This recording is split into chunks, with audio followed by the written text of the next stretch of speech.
while I'm waiting to get my HSG done, I've been doing a lot of research online about, I guess, like at-home fertility treatments, methods, and stuff.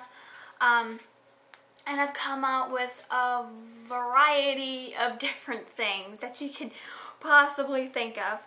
One of the first things that I found was, okay, I have a big issue with being lubricated enough when we're trying to conceive, and I've read that when people try to conceive that it can cause women to get very dry, and that's one of my issues. And I was reading about this lubricant that's specifically made, that's for fertility friendly, and a lot of people have had success stories with getting pregnant with it. And it's $20, very expensive, but I decided to try it, and I haven't been able to try it yet because I'm still waiting for these stupid pills to kick in and make me start my period. So, once I get around to ovulation and stuff like that, I'm going to try it. But if you've ever heard of PreSeed, it's just a personal lubricant, and it's fertility friendly. And most regular lubricants are bad for when you're trying to conceive because they actually kill off sperm. So this one actually mimics a woman's natural cervical mucus. And you know, it's kind of weird. I opened it up, and I really haven't got a chance to use it yet, but it kind of comes in this tube here, and it just says PreSeed, and you just screw the top off, and it's very liquidy and clear, and you know, there's nothing special about it. And then it comes with, I think 9, yeah. It comes with 9 of these tubes here, and they're in a package of 3. And I guess basically what you do is you take the end of the tube, you stick it on the end here, and you pull this little sucker right on out, and you can soak up as much as you want. I think the most people go to is 3, whatever that means. 3 GM. I don't know what GM, grams? 3 grams? That's what they put, and you just like shove it up in there, and yeah, it's supposed to get you lubricated, and it's supposed to be like a woman's cervical mucus, so it'll help the little, you know, swimmies swim right on up there to the eggs. So that's one of the things I'm going to try. Another thing that I had read also about cervical mucus is taking Robitussin daily up until ovulation, you know, the specific one that has guaifenesin or whatever, how you ever say that, or taking Mucinex, because you know, it'll help the cervical mucus by loosening it up. And I thought about doing that, but then I was like, well, I got this lubricant that's supposed to be like cervical mucus, so I'm going to try that first.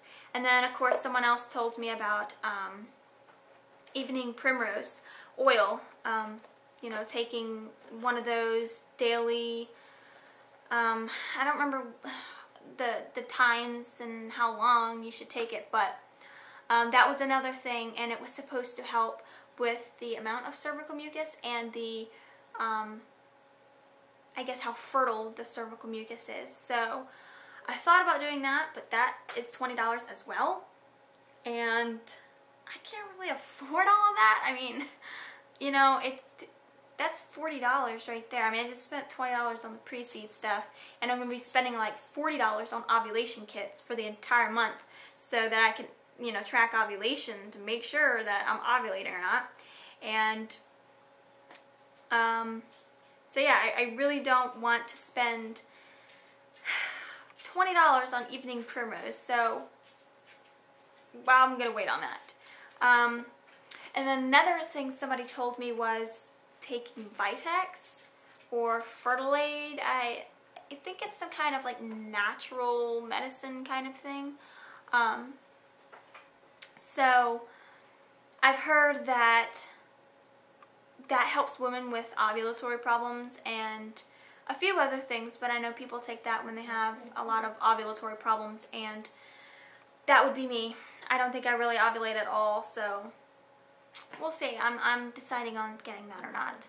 So, and one of the last things someone wrote, and I bought these, and I kind of wish I didn't, because I don't really think it's that effective. I don't think it's going to be that effective. But you never know. We'll see.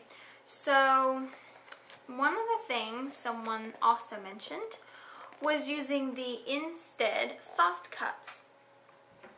And these are actually used for your period. You use these, you shove them inside, and what it does is kind of hooks around the cervix and stays in there, and as you're bleeding, you know, it catches it in these little cups, and you take it out after, like, you can stay in there for like 12 hours, so that lasts like so much longer than pads and tampons. And you take them out, and once you're, I guess you can just stick tissue paper in there to soak up the blood and just throw it away.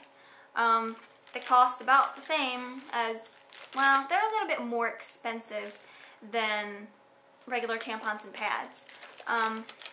But I guess they're better. I really don't know. I would never use it for that, because that, I don't know, it just feels dirty putting that in there and putting my fingers in there and stuff. I don't want to do that during my period.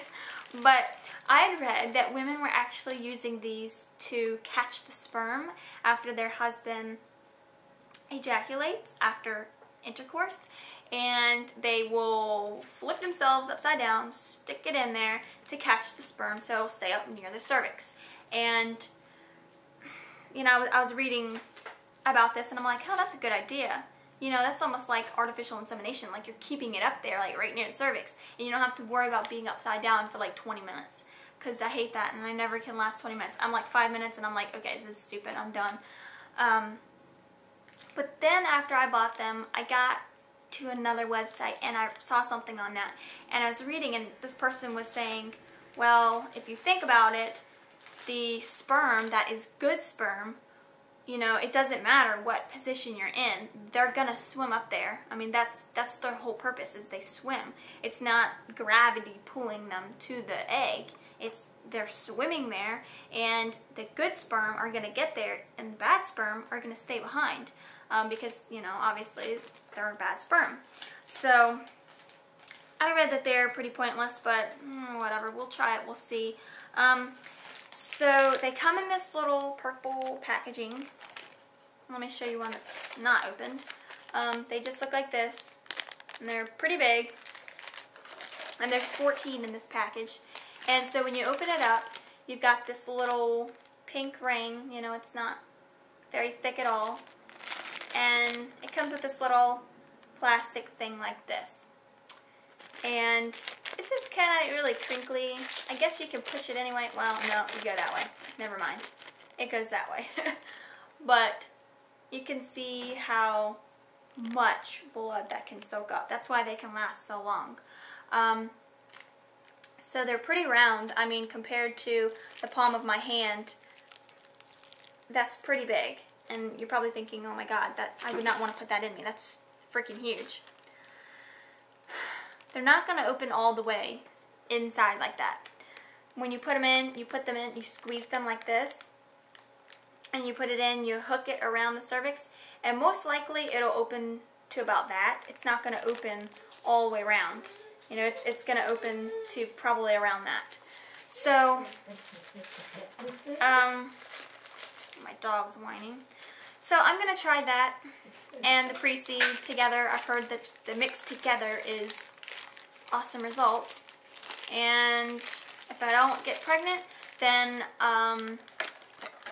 you know, I'm gonna try some other different methods, like maybe the Mucinex, or try the Evening Primrose oil.